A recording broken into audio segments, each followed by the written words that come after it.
भगवान बुद्ध समझाते हुए कहते हैं कि नंगे पांव चलने से, जटा धारण करने से, कीचड़ लपेटने से, उपवास करने से, कड़ी भूमि पर सोने से, भस्म लपेटने से, उकड़ू बैठने से व्यक्ति शुद्ध नहीं हो जाता जब तक कि वह तृष्णा के अभिनिवेश से ऊपर न उठे।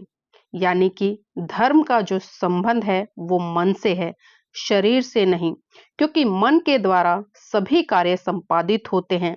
कहावत है कि मन चंगा तो कटौती में गंगा। इसलिए चित्त की शुद्धता पर ध्यान देना चाहिए, न कि बाह्य आडंबरों पर। यदि आपका चित्त शुद्ध है तो मोक्ष आपकी हथेली में मौजूद है। यदि नंगा रहना ही धर्म होता तो सभी आदिम मानव बुद्ध बन गए होते।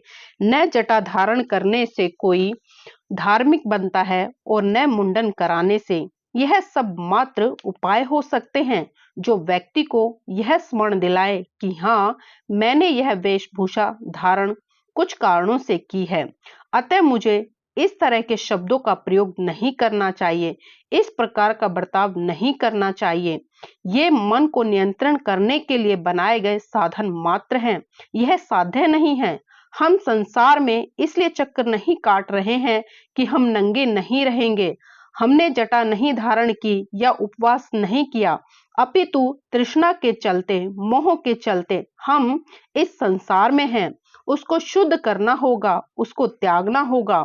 लेकिन आज हम वास्तविक धर्म से तो कोसों दूर चले गए हैं, मात्र बाह्य आडंबर तक सीमित होकर धर्म को व्यवसाय बनाए बैठे हैं, लोगों को ठग रहे हैं। जब व्यक्ति ही झूठ का सहारा लेकर बैठा है तो उसका ईश्वर, उसकी पूजा, उसकी प्रार्थना क्या सच होगी? लेकिन आज समस्या मात्र इन बाह्य पाखंडियों की नहीं है, लोगों की सोच की भी है।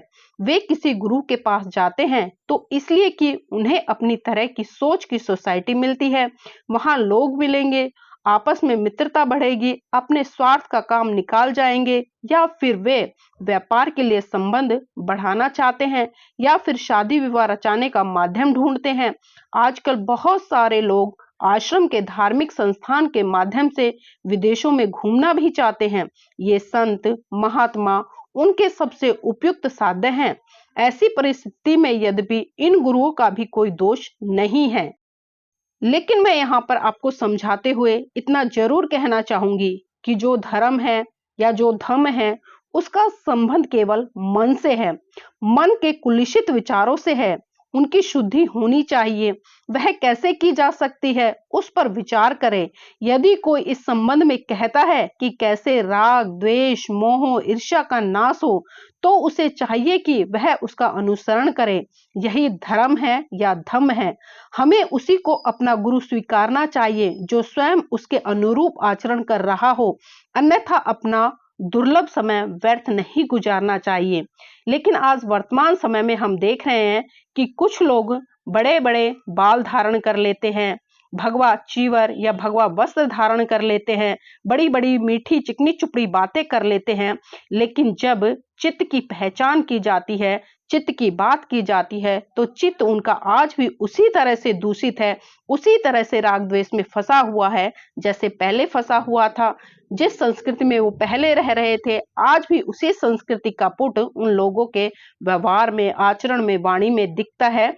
बल्कि भगवान बुद्ध ये भी समझाते हैं कि कोई भी व्यक्ति इसलिए पूजनीय नहीं हो जाता कि वो अच्छी वेशभूषा धारण किए हुए है, उसने बहुत बड़े बड़े ग्रंथों को पढ़ लिया है, बल्कि वो पूजनीय तभी होता है जब वो महान काम करता है, जब वो लोगों के कल्याण के लिए काम करता है, जब वो अपने चित्त से राग, द्वेष, क्रोध, लोभ, मोह, तृष्णा, इन विकारों को बाहर निकलकर अपने चित्त को परिशुद्ध कर लेता है और दूसरों को भी परिशुद्ध करने के लिए प्रेरित करता है। तो इसीलिए साथियों मैं कहना चाहूंगी कि कभी भी किसी व्यक्ति की वेशभूषा को देखकर आप प्रभावित ना हो, उनकी चिकनी चुपड़ी बातें सुनकर प्रभावित ना हो, बल्कि उनकी जांच करें।